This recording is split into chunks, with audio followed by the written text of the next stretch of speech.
8월 7일 새벽기도 시작하도록 하겠습니다. 주일 메시지 정리합니다. 237 뜰과 5천 종족과 영원한 응답, 약속을 가진 자들 두 종류의 근심이라는 제목으로 구역공과부터 말씀 받았습니다. 실제로 우리가 정확한 언약을 붙잡으면 됩니다. 빛을 전달하기 위해서 부르셨음을 아는 것이 정확하게 언약을 붙잡는 거라 그러셨습니다. 이러면 237과 5천 종족 기도로 연결되게 되어 있습니다. 왜냐하면 나를 빛을 비추기 위해서 부르신 걸 알았기 때문에요.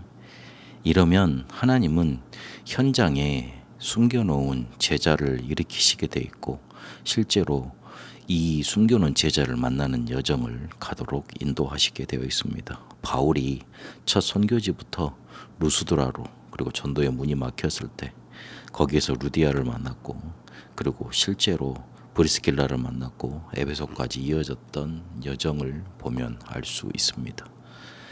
우리가 이것 하기 위해서 예배하는 가운데 집중 기도할 수 있으면 됩니다. 엿새 동안은 이 예배 때 받았던 말씀을 확인하는 시간입니다. 절대 언약이 보여야 그래야지만 절대 망대를 세우게 되어 있습니다. 300% 응답 우리가 받고 가야 되는데 전문성과 그리고 현장에 대한 것과 그리고 실제로 되어질 수 있는 시스템 이 응답을 받고 가야 됩니다.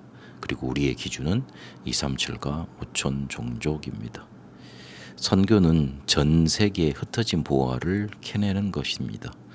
그래서 어려운 게 아니고 이 응답을 받도록 하는 겁니다. 그래서 하나님이 우리에게 빛을 비추라고 부르셨음을 정확히 언약을 붙잡고 인도받아야 됩니다. 우리는 약속을 가진 자들입니다. 성경에서만 기록하고 있는 고통의 원인이 있습니다. 바로 네피림입니다.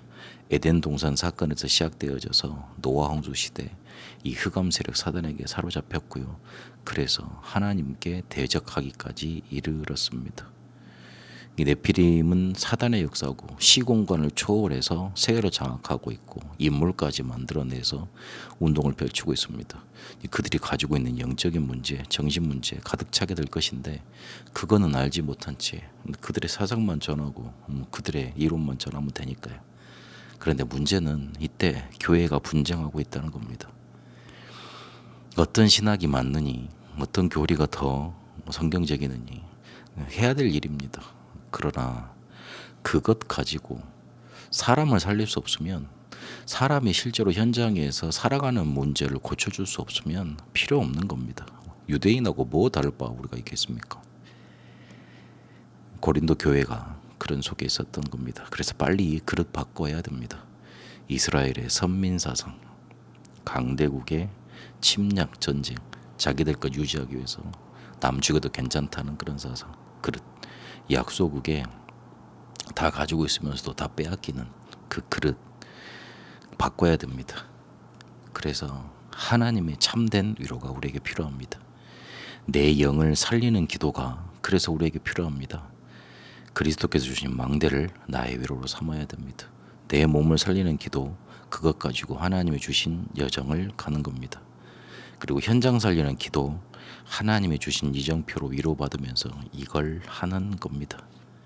사람은 하나님의 말씀으로 위로를 해야 됩니다. 성취된 하나님의 말씀으로 위로하면 사람이 살아나고 또한 성취될 하나님의 말씀으로 위로하는 겁니다. 우리에게는 근심이 필요합니다. 왜 우리는 전도 선교 못할 정도로 가난해야 됩니까? 그리고 온 가족이 병에 시달려서 아무것도 못해야 됩니까? 그리고 왜 우리와 나와 교회는 전도 못해야 됩니까? 이 근심해야 됩니다. 왜 이 근심을 해야 되냐면 지금 교회에 멸절 시대가 왔기 때문에 그렇습니다. 하나님은 진정한 근심을 하면 답을 주십니다. 정상적인 언약을 붙잡으면 우리 주위에 구원받기로 작정된 예비된 자들이 만나지게 됩니다. 실제로 올 수밖에 없습니다. 그래서 렘넌트 리더 때 우리에게 주셨던 메시지 그거 붙잡아야 됩니다.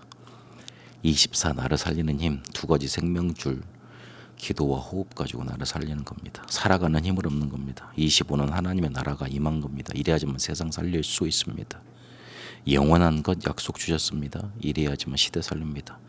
이 부분을 가지고 조금만 실행에 옮기면 300% 응답 나오게 됩니다.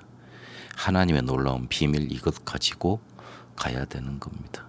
세상 근심은 망하는 겁니다.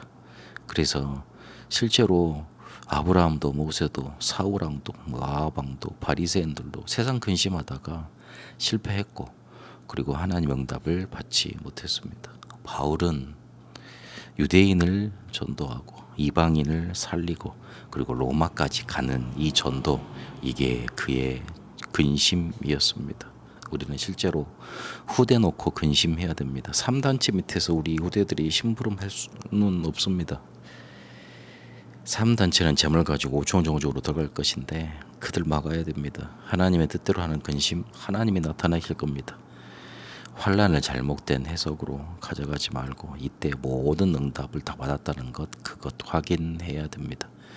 하나님은 우리에게 237 뜰을 준비하고 5천 종족 살리라고 우리를 빛으로 부르셨습니다.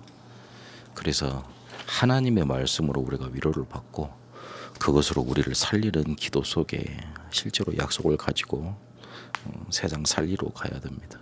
우리에게는 하나님이 원하시는 하나님의 뜻대로 하는 근심이 필요합니다. 교회 멸망안에 가는 시대, 살리는 응답 들어가게 되시길 바랍니다. 살아계신 하나님, 우리에게 언약 주셨음을 확인하고 정확하게 확인하게 하옵소서. 약속 붙잡고 내를 먼저 살리고 현장 살리게 하옵시고 하나님의 말씀으로 근심하는 하나님의 뜻 이뤄가는 여정 가게 하옵소서. 그래서 없어져가는 교회 살리게 하옵시고 죽어가는 현장 살리게 하옵소서. 살아계신 우리 주 예수 그리스도 이름으로 기도합니다. 아멘. 개인 기도로 인도받도록 하겠습니다.